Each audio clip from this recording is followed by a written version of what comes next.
Maanghang yun, kakain ka. Itatry mo. Hindi po. Ngayon, saan ka pupunta? Iwan na kita. Ayoko na sa'yo. Huwag ka nang babalik. Cheese. Saan ka pupunta ngayon? Uwi akong CDO. Miss ko na si Mama. Okay, ingat kayo. Spend time muna kami ni Mama. Yes, say hi to Mama. Di mo na-miss Mama ko? Na-miss ko, syempre. Kailan may work ako. Sabihin mo kay Mama, miss ko na siya. And may mga asikasuhin ka dun ng mga ibang bagay, ha? Mamimiss kita. Okay, I'm gonna miss you too. Kiss me. Wala. Bye. Bye-bye. Bye, Lucia. Ihatid siya ni EG Boy. Ito si EG Boy, bagong member ng Habibi Fam dito sa bahay. Si EG Boy, ang youngest na brother ni Habi Rai. Yes, gusto kong kapatid. Cute. Galing talaga sa kanya. Cute. Masarap din magluto yan. Kapatid ko yan. Kamukha niya si Lucia. Yan. At dahil dyan, may tagaluto na tayo. Si EG Boy yung magluluto sa bahay. Sarap magluto yan. O, ihatid yun na. EG Boy, ingat kayo ni Reynan. Bye-bye. Bye-bye. Ingat kami. Safe travels. Bye-bye.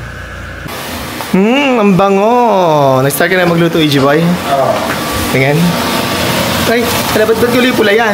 May atswete. Yung Bicol Express mo may atswete? Sariling version. Oh, iba ang sariling version ni EG Boy. Atswete, yung may atswete yung kanyang Bicol Express. Oo. Malalaman natin mamaya kung anong lasa niyan. Tikman natin. Sa magtatanong guys, ito si EG Boy, ang aking bunsong kapatid. Yan ang pinakambunso sa amin. Pero masarap din magluto yan, as in. Editor. Dati si EG Boy, di ba EG Boy meron ka dating business ng mga food? Anong binabenta mo? Pandemic. Ano mga binabenta mo nun? Inihaw na liempo at inasal. Oh, masarap yung liempo mo, in fairness, saka yung inasal. Magluto ko nga nun minsan dito sa bahay. Sure. Ha? Oo. Yes. At ano mo, ituro mo sa kanila kung paano yung ginagawa mong doon sa page nyo. Alam mo yan ang mga suki ko sa Lucena. Yes, yung mga suki mo masarap. Diba? Masarap yung aking Gawa ka ng content nun, i-upload mo sa page nyo. Nako, paano yan, Lindy? Paano yan? Ang ulam natin ngayon, Bicol Express. Maanghang yun, kakain ka. Itatry mo. Hindi po. Ha? Ano? Try ko po mamaya. Itatry mo kung kaya mo. Pero mahina kang kumain ng maanghang. Try ko lang. Pag wala, pag hindi mo kaya, ano kakainin mo? May pagkain ka naman dyan? May adobo pa ata din. May adobo pa? Ayun, mag-adobo ka na lang. Pag hindi mo kaya yung anghang ng Bicol Express ni EG Boy. Pero masarap magluto yun si EG Boy. Try mo din mamaya. Pag hindi mo talaga kaya, tsaka ka mag-adobo. Apo. Ha? Nagugutom na ako na amoy ko na niluluto ng kapatid ko. Patingin ako, EG Boy. Ano yung tsura ng iyong Bicol Express? Kulay pula, may atswete. Masarap ba yan? Matik. Matik, masarap. Oo, Uncle Stevie. Uncle Stevie, tingnan natin mamaya. Malalaman natin mamaya kung masarap talaga yan, ha?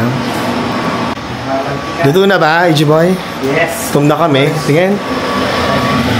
Oh, wow. Ang bango. Mukhang masarap. Ate Rose, hindi. Saan na kayo? Saan si Ate Rose? Sa baba. Sa baba. Halika na, kain tayo. Tingnan natin. Naku, Lindy, mukhang mag-aadobo ka. Tingnan natin. Ay, pinagtita mo si Lindy? Ay! Pati si Reyna. Lindy, pinagtabi ka ni EG Boy ng ulam na hindi maanghang. Akala ka adobo. Alam nila hindi ka mahilig sa maanghang. Pati si Reyna, ano? Reyna. Ay, kasi kayong dalawa ni Reyna nang hindi mahilig sa maanghang. Ala, pareho kayo ni Reyna. Laptin yan eh. Ala. Ito para kay Lindy at kay Reyna, hindi maanghang. Gutom na ako, kain na tayo. So, tingnan natin ito yung version ng kapatid ko ni EG Boy na Bicol Express. Masabaw. Dami sabaw, EG Boy. Ha? Dami Quiapo sabaw. nga eh. Ayan. Ginagawa sa Quiapo. Yung kanya ay, ginaya daw niya sa Quiapo. Kulay orange kasi may atswete, EG Boy. Titikman na natin at huhusgahan na natin kung masarap. Let's go!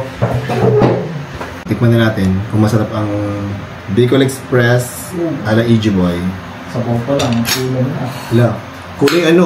Kulay brown. Kulay orange. Gawa ng atswete, malambot ang kanin. Ang kanin. Ang pork. Sarap.